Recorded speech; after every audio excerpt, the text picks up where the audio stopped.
aqui no livro de Romanos, capítulo 15, versículo 13, na sua epístola aos Romanos, Paulo diz assim: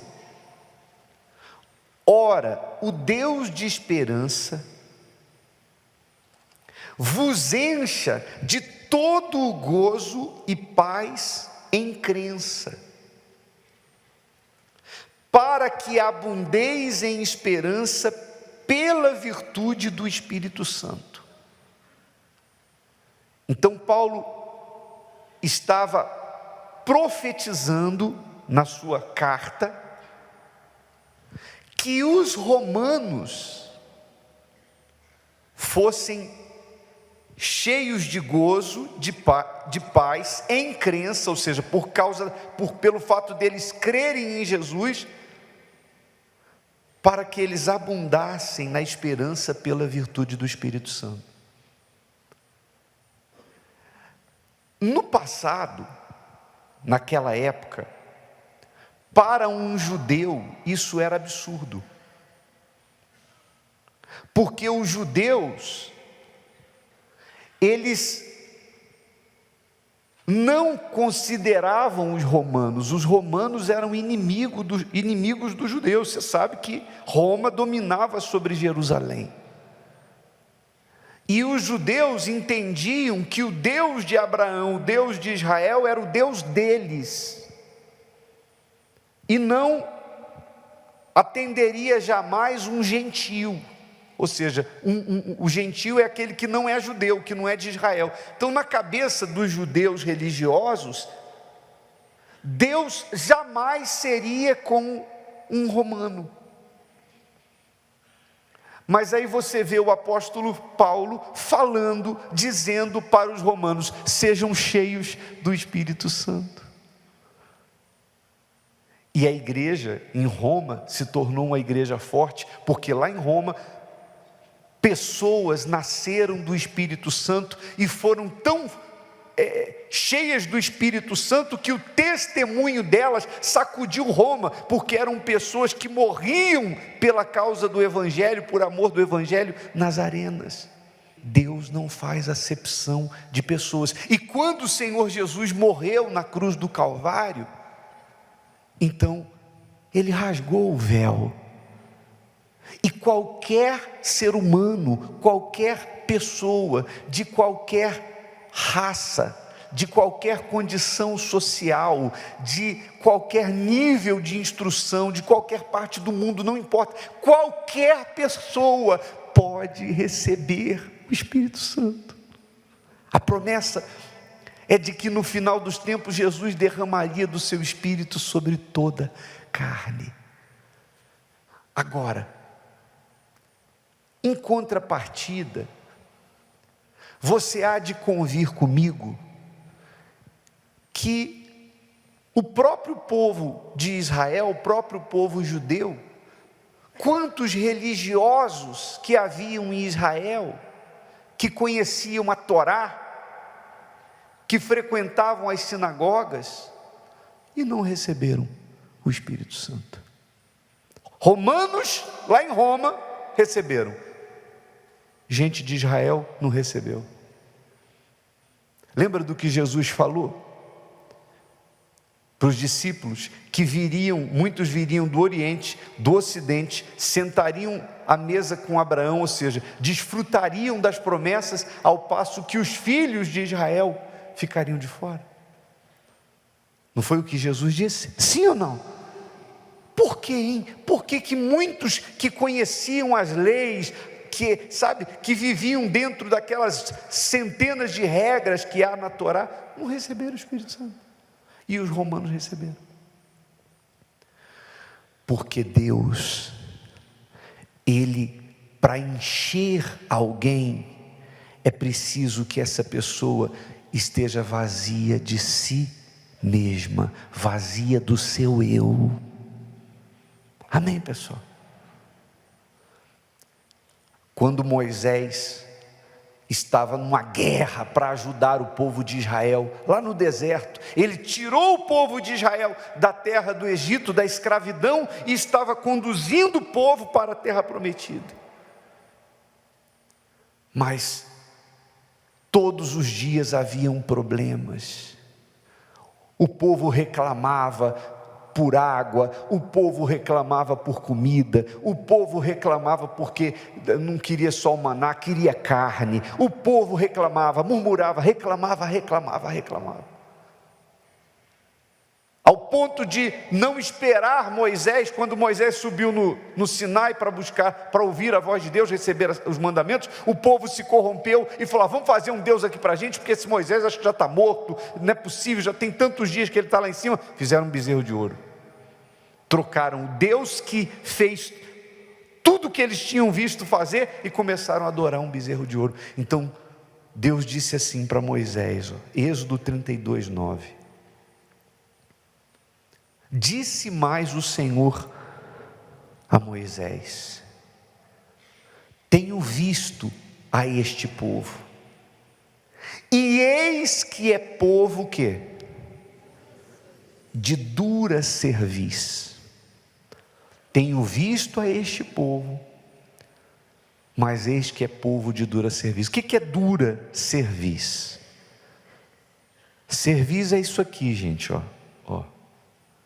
Essa parte aqui atrás do pescoço, isso aqui é a nossa cerviz. Por isso que tem um nome também aqui, a coluna cervical, não é isso?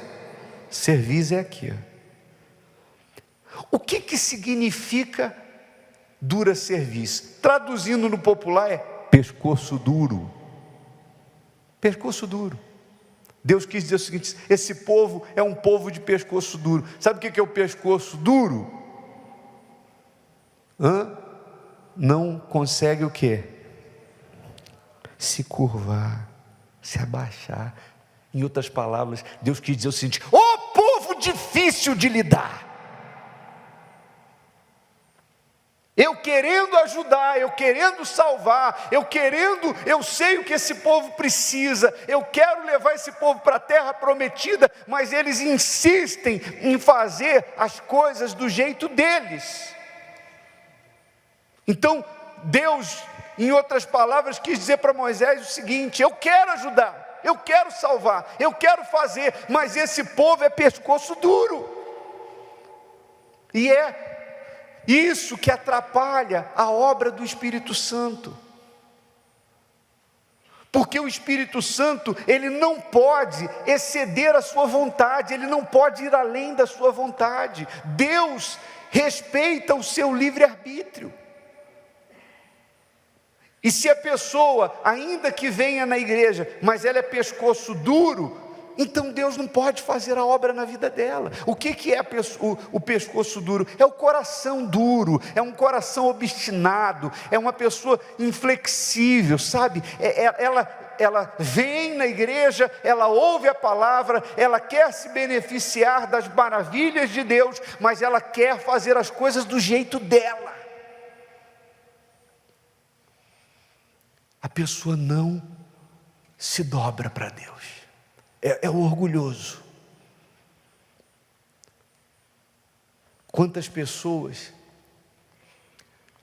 quando se prega sobre mágoa, aí vem um de nós aqui e prega: olha, a mágoa é isso, você tem que perdoar. Jesus disse: se você não perdoar, você não recebe perdão. Aí a pessoa vem na frente dizendo que quer se limpar da mágoa. Na outra semana, se pregar de mágoa de novo, chamar na frente quem está com mágoa, ela está outra vez. Ué, não limpou? Não já veio, não decidiu. Mas não, é um maldito sentimento que quando sai da reunião a pessoa diz assim: mas não dá, eu não consigo, o que a pessoa fez para mim é muito forte, eu não consigo. E aí a pessoa fica com aquele veneno dentro dela, ela não perdoa. Já ouviu N vezes os pastores pregando sobre adultério, mas está lá, não larga a amante, vive dizendo: não, eu vou dar um jeito na minha vida, uma hora eu mudo, eu tô me ajeitando, logo eu vou voltar, vou ficar só com a minha esposa, eu vou tirar essa vida de engano, eu vou tirar essa máscara. Ouve, mas não se curva, é dura cerviz. Uma pessoa de dura cerviz, até o convívio humano com humano é difícil. É difícil você lidar com uma pessoa que não se curva, que acha que tudo tem que ser do jeito dela. Eu acho que tem que ser assim. Às vezes a pessoa vem na igreja quando ela deveria estar, olhando para o altar e pegando a palavra de Deus como uma luz para a vida dela, para ela se enxergar. Ela fica sentada julgando a igreja. Eu acho que deveria ser assim, eu acho que deveria ser assado. É que eu penso assim, ora bolas, mas se o que você pensa está certo, por que não funciona para a tua vida? Porque se você tem uma teoria, e a sua teoria é a correta, por que não funciona para você? Porque todas as teorias que foram aceitas pelo mundo, quem tinha ela provou que ela funcionava. Quem está me entendendo faz assim. Então ela passou a ser aceita. Mas a pessoa tem os seus achismos, as suas teorias, e a pessoa continua fazendo as mesmas coisas. Foi o que aconteceu com Caim. Você vê que Deus é tão misericordioso, é o Deus da oportunidade, da esperança. Ele é tão misericordioso que Caim, vocês conhecem a história de Abel e Caim. Abel colocou o melhor no altar, Caim colocou o resto, desprezou a Deus. Deus aprovou Abel e sua oferta, reprovou Caim e reprovou sua oferta. Ou reprovou sua oferta e reprovou ele. Caim ficou com o que de Abel? Inveja, com raiva. E começou a querer, desejar matar Abel. Olha como é que Deus é misericordioso. Vendo Deus que Caim estava com essa má intenção, Deus poderia falar assim: bem feito, me desonrou, me desprezou no altar. E agora está com carinha feia aí, está emburrado, problema dele. Mas Deus foi e disse assim para Caim, Gênesis 4:7: se bem fizeres, não é certo que serás aceito? E se não fizeres bem, o pecado jaz à porta, e sobre ti será o seu desejo. Quer dizer, o seu desejo vai ser contra ti, mas sobre ele deves dominar. Quando Deus viu que Caim estava para fazer uma burrada maior do que aquele já tinha feito, porque ele já tinha desprezado Deus no altar, e agora ele estava pensando em matar o irmão, Deus foi Deus, não foi o pai, não foi ninguém, não foi um profeta, não foi um anjo, foi o próprio Deus que falou com Caim e disse: rapaz, o que aconteceu com você? Você está com um semblante descaído, mas eu quero te dizer que se você fizer a coisa certa, você vai ser aceito. Ou seja, eu vou te aceitar. Sempre tem esperança, Deus sempre dá jeito. Eu vou te aceitar, não é certo que serás aceito. E Deus disse: o teu desejo, isso que você está querendo fazer, será contra você mesmo. Mas cumpre a você dominá-lo, porque Deus não podia fazer isso por ele, senão a gente deixaria de ser humano para ser robô, se Deus controlasse os nossos desejos. Deus não pode controlar, você não é um robô, você é um ser humano. Se você decidir errar, Ele não vai impedir. E o que Caim fez? Eu pergunto, ouviu a Deus?